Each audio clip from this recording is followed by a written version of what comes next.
Hello, peeps. Welcome back in. Okay, so of course I was watching a show because that's where I get all my good material. For some reason, there's always a mother daughter thing. So today's episode made me think because of this show, which I'll tell you about in a minute. The episode is Do You Cry When Your Narcissistic Mom Passes Away? So, of course, I thought of this because I watched this really emotional scene from one of my favorite shows. It's called The Morning Show. It's on Apple TV and it's with Reese Witherspoon and Jennifer Aniston. It's pretty heavy. So, a lot of people don't watch those kind of shows. I like watching those kind of shows for the very fact that they touch upon really important issues. If you get rid of all the mumbo jumbo of the cuss words and the things and all that stuff, there's actually some good content in there. The show is actually really good. If you don't know the premise behind it, it's really loosely based on most of the morning talk shows and it's on its fourth season, but the first season was really good because it talked about things behind the scenes in the morning show. We see these hosts sitting behind these desks talking about the news, like doing fun little segments, all this stuff, but you don't see the underbelly of what goes on behind the scenes. And it loosely talked about some things that happened a few years back with one of the hosts on another morning show that got ousted because of sexual misconduct. And so the very first season was all about that. And it was just a really riveting show. I really enjoyed it. And so I kept following along. Well, now it's in its fourth season. I kind of had stopped watching it around the beginning of the third season. And so I went back and I watched the third season. And there was a scene where Reese Witherspoon's character, who is called Bradley Jackson, she comes from a highly dysfunctional family and ran away. I won't even say moved away, ran away from the town she grew up in, ran away from her family. She had a brother. Her mom was a drug addict, alcoholic, very dysfunctional mom. Her brother turned into an alcoholic, kind of drug addict, dysfunctional. She just ran away from that kind of life and became a news reporter. And by things that happened throughout that first season, she ended up becoming the host, the co-host of this morning show with Jennifer Aniston. And it was by a happenstance set of circumstances that she ended up there and became extremely famous and powerful and made a lot of money. But here's the thing is it always goes back to where you've come from, right? And so you can't walk away from that completely. You can change the path, but you have to acknowledge where you've come from. So she just completely pretended that that wasn't her existence as a child and kind of pushed them to the side and created this whole new family. Well, in season 3, it kind of goes through what happened during 2020, how a lot of the hosts had to film from at home, everyone was isolated. And in the interim of that, Bradley's mom gets very sick and her brother calls her and says she's not doing well. You need to come and see her.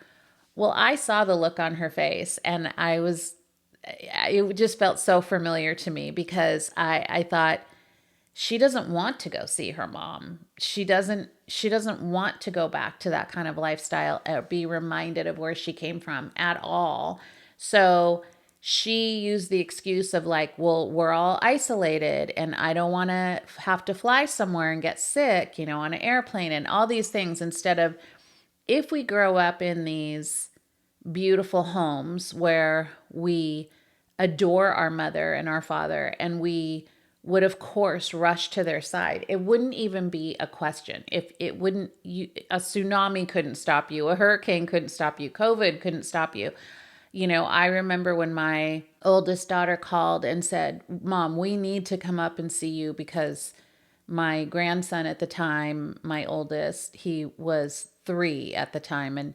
And she said, he's laying on the floor and he's just like saying everything is closed. The parks are closed. I can't go to the park. I can't go outside. I can't go to school. I can't do this. And he was very depressed. And I remember her saying, we just need to come up there and be with you, just a different scenery and be around family for a couple weeks. And I said, come on up. And they drove up and they stayed here. And it was a beautiful, isolated place for us because we love each other. But I saw the look on her character's face, Bradley's face, of, I don't really want to go and see her. I don't want to go back to that, especially now when I'm already going through some emotional stuff just from the 2020 things that brought up a lot of emotions in people.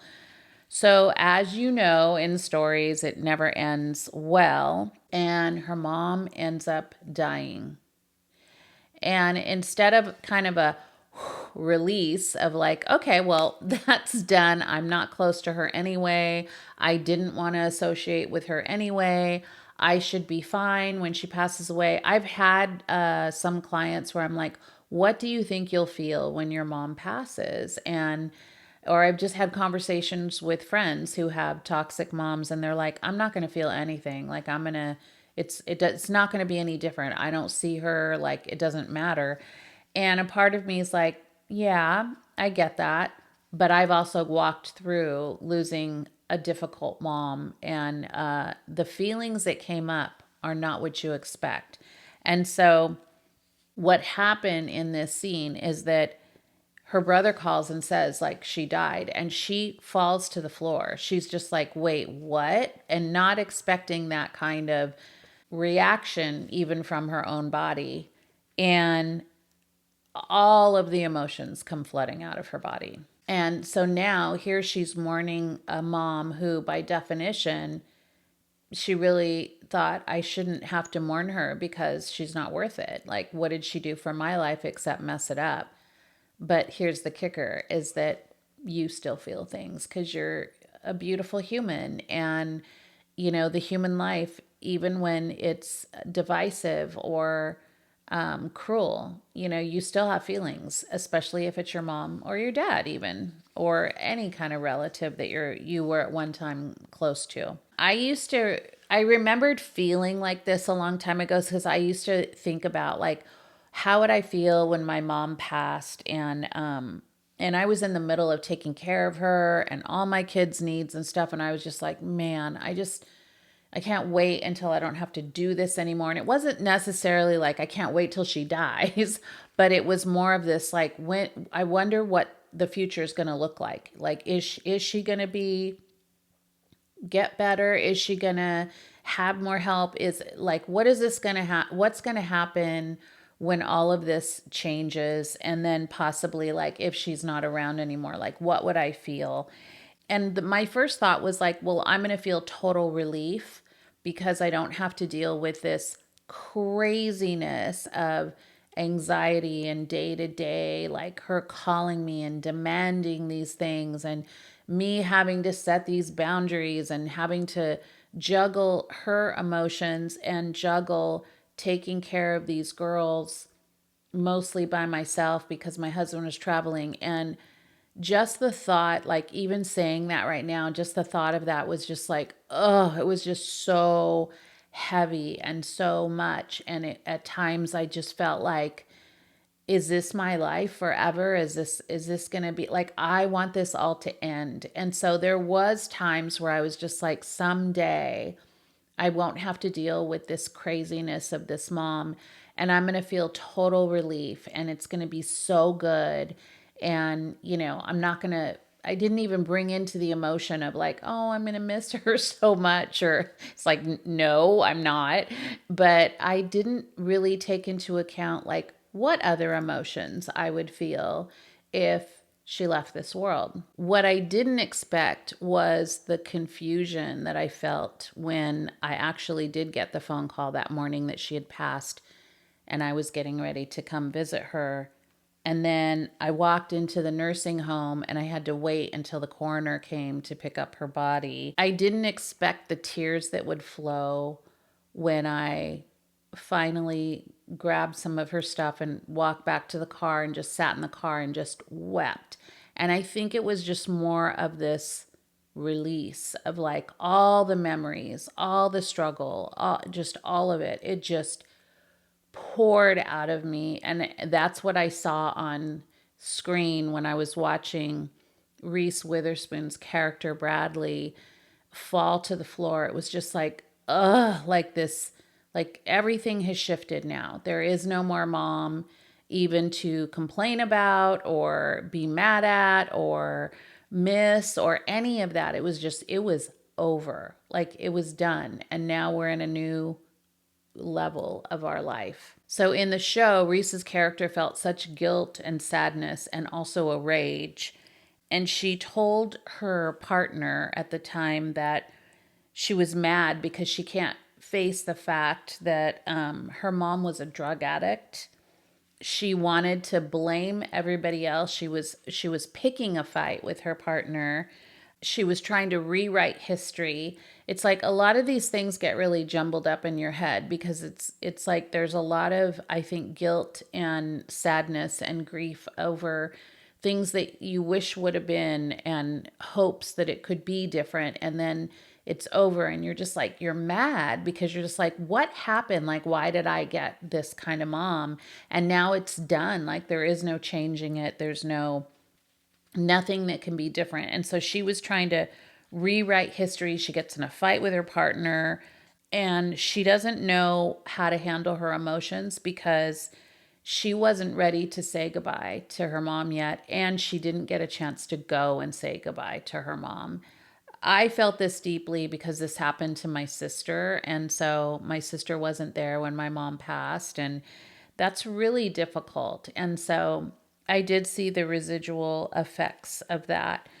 This is a real reaction when we finally get to say goodbye to a mom that was toxic. There's a great relief of never having to feel that craziness anymore, that anxiety. You think it's going to go away. It actually doesn't right away.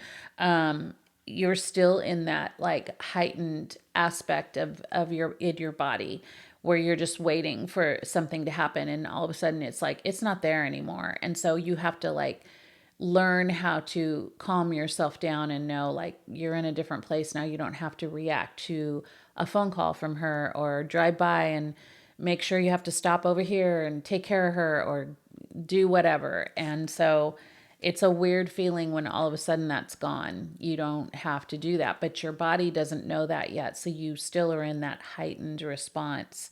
And then just the feeling of sadness that you've lost her forever. And just, I think more of the sadness of what could have been. And so there's a depression there that comes of like, man, like why couldn't she get to this place? Especially I think like with my mom, I used to get so upset because when the danger of her life was over and she was actually in a place where she was in HUD housing, she had her own place, we were taking care of her, we were doing well in our lives where, now we're having children, she could have come over and just been calm and enjoyed her grandchildren. And especially as a grandma now, Mike and I talk about this all the time about how, we wished that our parents that have passed really enjoyed their grandparenthood the way we are enjoying ours. That is the best time. It's the sweetest time of your life because you've done all the hard work with your kids. Now you get to see your grown kids grow up and recreate their lives that way. And you get to be a part of that, but in such a light, easy, breezy way. Like I can go and spoil my grandkids and then walk away and not have to deal with the day to day. But with our moms, it's like they never could get to that place of like that peace and that relief of there isn't any more danger. There's no more stress. There's no more, just relax and enjoy your life. it wasn't that for them. I think the other thing is, good or bad, she's our mom. And that's something that people don't understand, is that, people have these opinions of how we should feel with these toxic mothers. And, sometimes they're right and sometimes they don't understand. And only an unmothered can get this, but it's like, she's still our mother. And there is this part of us that will always love her, and good or bad, that is how we feel. Even at the point of death, we are mourning her because we do love her and we don't wish that on her, but we also mourn what never could be. So the tears are a release for your body, but don't be surprised if you also get angry, because it just all feels so unfair and it was such a ripoff of your childhood. You go back through the whole cycle of like, I got the short end of the stick when it came to moms, and that is something, you sit with God and go, why did you give me this mother? And those are answers we'll never be able to answer completely. And why couldn't she have gotten better? All of those things we question. Did she love me? And just so much more. And I think that those are good things to sit with. And I think questions to God are a really good thing. I'm not afraid to ask God a question. He doesn't have to answer me, He's God. But I think that it's always good to just question things and not just take things at surface level of like, well, that's what God gave me, so I'm just going to accept that and it's, status quo. No, I mean, I think that God is God, and He can handle your absolute anger or confusion to say like, why did you give me this mom? Why didn't she love me enough? Why didn't she care enough? Why couldn't she have gotten better? Those are real questions to really sit. Those are journaling questions for me. I talk to God, I look through the Bible, I try to find answers of, just things that are so unfair in life. And yet, if you look through, the Old Testament, there were so many stories that happened to really great people in the Bible that were flawed and had crazy things happen in their life too. And so, I realized that here on earth, we're not living in a perfect world. And so those are just things that will always be a question, and it's okay to question it. And then kind of settle in and go, it was unfair. I can name that. It was unfair. It was sad that she couldn't get to a better place. And also, I'm going to be okay. I'm going to get through this in time. We don't have to rush through it. Just take a beat and know that you can feel all of these things slowly. You don't have to rush through anything else right now. You've been in survival mode for a really long time, and now the floodgates are opening and your body is learning how to relax and release from all that stress that you've lived with all these years trying to deal with your mom. You don't need to feel guilty for the sadness. Like, just go ahead and cry. It's not saying that you miss the mom that was, but you do miss the mom that could have been. And also, you've been through a lot, and it takes months to really just get to this place of realizing that, everything is shifting now. Like, there is no more mom to even complain about. It's like, there's no more mom. That's a real mourning process. Even if you haven't been in contact with your mom, it may be a little different for you, but there's going to be some residual things of like, ugh, like that was weird. Like, there's no more mom. That's bizarre. Even if you haven't talked to her, it's like there's a finality to knowing you have no more mother anymore. Maybe you haven't had her physically in a very long time, but mentally, to try to like rectify that in your head, it's a little bit different when there's a finality. She's not going to show up at your door unexpectedly one day. That's not going to happen ever. So just, know that, like, recognize that. And I think that will help you. So in retrospect of this show, Bradley Jackson, she had to come to the realization that she was in shock, and she was sad, angry, and just flat out undone by all that had happened. And now it was just finally finished. Her mom was gone. So the bottom line is this: you might feel great big feelings about the death of your mother, and there may be some tears. There may not. And all of this is okay. But be honest about what you're feeling and don't try to brush it away. Your heart will thank you, and so will your future relationships. So I hope this episode helped you.